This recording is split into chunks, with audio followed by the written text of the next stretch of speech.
അപ്പോൾ ദേ ഇന്ന് താറാവ് റോസ്റ്റാണ് കേട്ടോ. താറാവ് റോസ്റ്റ് വെക്കാൻ പോവാണ്. ഇത് നമുക്ക് കുക്കറിൽ തന്നെ വെക്കാൻ പോവാണേ. കുക്കറിലേക്ക് എല്ലാം ഇട്ട് താളിച്ചിട്ട് അതിലേക്ക് തന്നെ ഇട്ട് വേവിക്കാം. എന്തായാലും കുക്കറിൽ വേവിക്കണം താറാവ്. അപ്പോൾ പിന്നെ നമുക്ക് ഒറ്റയടിക്ക് പണി കഴിയുമല്ലോ. കുക്കറിൽ തന്നെ വേവിക്കാൻ പോവാണ്. അല്ലെങ്കിൽ ഇരട്ടി പാത്രം കഴുകണം, ഇരട്ടി പണിയാണ്. പിന്നെ ഉരുളിയിലൊക്കെ വെക്കാൻ തുടങ്ങും. അതുകൊണ്ട് തീ കത്തിച്ച് കൊടുക്കാം. ഇതാ വെള്ളം വറ്റി വരുമ്പോഴത്തേക്കും എണ്ണ ഒഴിച്ചു കൊടുക്കാം. കടുക് ഇട്ട് കൊടുക്കാം. അതിലേക്ക് 2 തണ്ട് കറിവേപ്പില ഇട്ട് കൊടുക്കാം. എല്ലാം കൂടെ ഞാനിട്ട് മിക്സ് ചെയ്തു. ഇഞ്ചിയുണ്ട്, വെളുത്തുള്ളി, പച്ചമുളക്, സവാള 1.5 സവാള എടുത്തിട്ടുണ്ട്. അത് സാധാരണ ഞാൻ ഒരെണ്ണം എടുക്കാറുള്ളൂ. ഇന്നിപ്പോൾ ഒരെണ്ണം കഷ്ണിച്ച് വെച്ചത് ഇരിപ്പുണ്ടായിരുന്നു. അപ്പോൾ അതുകൊണ്ട് ഞാനങ്ങോട്ട് വെച്ചു. അത്രേ ഉള്ളൂ. ഇതാ അപ്പോൾ കടുകൊക്കെ പൊട്ടി വന്നിട്ടുണ്ട് കേട്ടോ. അപ്പോൾ നമുക്കതിലേക്ക് അരിഞ്ഞ് വെച്ചേക്കുന്നത് ഇട്ട് കൊടുക്കാം. കുറച്ച് നീളമുള്ള തവി എടുത്തുകൊണ്ട് വന്നില്ലേ കൈ കൊള്ളും. വന്നിട്ടുണ്ട്. ഉപ്പിട്ട് കൊടുക്കാം. കറിക്ക് ആവശ്യത്തിനുള്ള ഉപ്പ് ഇതിലേക്ക് തന്നെ ഇട്ട് കൊടുക്കാം കേട്ടോ.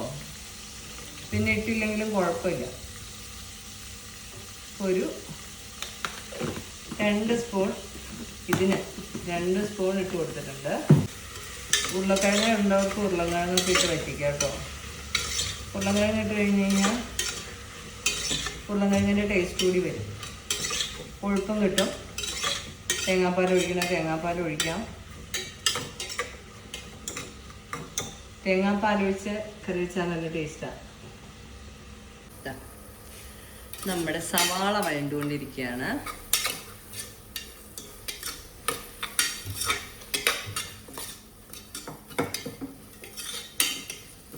പരന്ന പാത്രമാണെങ്കിൽ വീഡിയോ എടുക്കാൻ എളുപ്പമാണ് കേട്ടോ.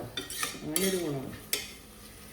ഇതിൽ തക്കാളി ഒന്നും ഇടത്തില്ല കേട്ടോ. താറാവിൽ ഞാൻ തക്കാളി ഇടാറില്ല. തക്കാളി ഇടുന്നവരുണ്ടെന്ന് തോന്നുന്നു, എനിക്കറിയില്ല. ഞാൻ തക്കാളി ഇടില്ല, അതിന് പുളി വരുന്നത് ഇഷ്ടമല്ല. അതുകൊണ്ടാണേ. നല്ലവണ്ണം വഴണ്ട് വരണം.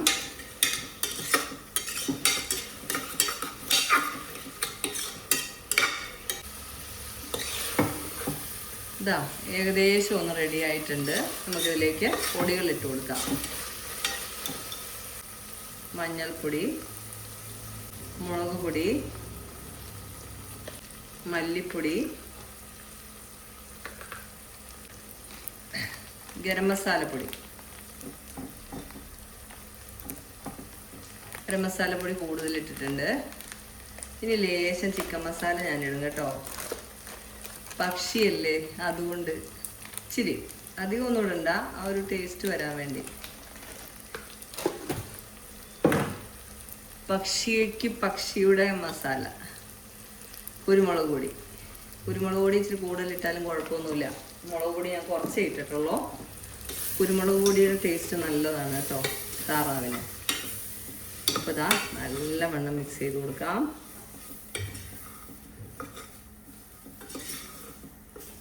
കുക്കർ ആയതുകൊണ്ട് പെട്ടെന്നായി കിട്ടും കേട്ടോ. ഒട്ടും താമസമില്ല. നല്ല ചൂടാണ്.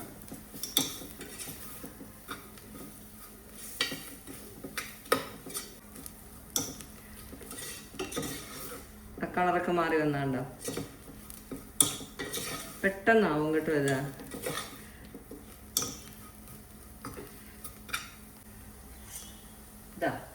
ഇതിലേക്ക് നമുക്ക് എടുത്തു വച്ചിരിക്കുന്ന താറാവ് ഇട്ട് കൊടുക്കാം.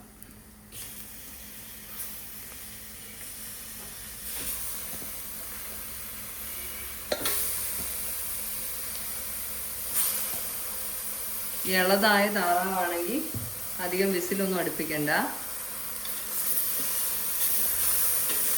മൂത്തതാണെങ്കിൽ 2-3 വിസിലടിക്കേണ്ടി വരുവേ.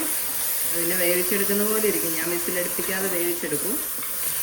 വിസിലടുപ്പിക്കുവാണെങ്കിൽ ഒരു 3-4 വിസിലടുപ്പിക്കുന്നവർ.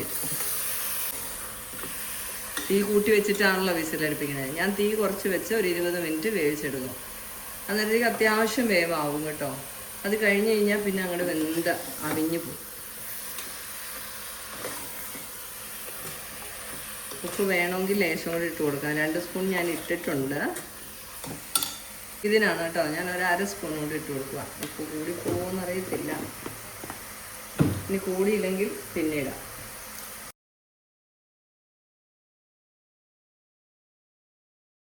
അടുപ്പത്ത് കയറിയിട്ടുണ്ട്. നമുക്ക് അടച്ച് വെച്ചിട്ട് ഒരു 20 മിനിറ്റ് തീ കുറച്ച് വെച്ച് വേവിച്ചെടുക്കാം.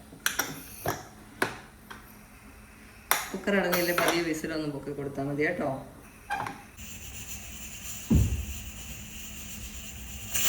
അതല്ലോ തീ കുറച്ച് വെച്ച് കൊടുക്കാം. ഇനി ചീറ്റരുത്. 15 മിനിറ്റ് ആയിട്ടുണ്ട് കേട്ടോ. ഒരു പ്രാവശ്യം അടിച്ചേ, അപ്പോൾ അതുകൊണ്ട് ഞാൻ തീ നിർത്തി കൊടുക്കുവാണ്. ഇനി പതിയെ ഇരുന്ന് വേവട്ടെ. അരച്ച് അടിച്ചുകൊണ്ടാണ് നിർത്തിയത്. വിസിലടിക്കാതാണെങ്കിൽ കുറച്ച് നേരം കൂടെ ഇരിക്കാം. അടിച്ചുകൊണ്ട് നിർത്താം. അപ്പം ഇത് ആവിയൊക്കെ പോയി കഴിയുമ്പോൾ നമുക്ക് തുറന്നു നോക്കാം എങ്ങനെ. അപ്പോൾ അതാ കുക്കറിൻ്റെ ആവിയൊക്കെ പോയിട്ടുണ്ട് കേട്ടോ. ആവിയൊക്കെ പോയിട്ട് കുറേ നേരമായി. ഞാൻ അവിടെ പോയി കിടന്നൊന്ന് ഉറങ്ങിപ്പോയി. അപ്പോൾ അതാ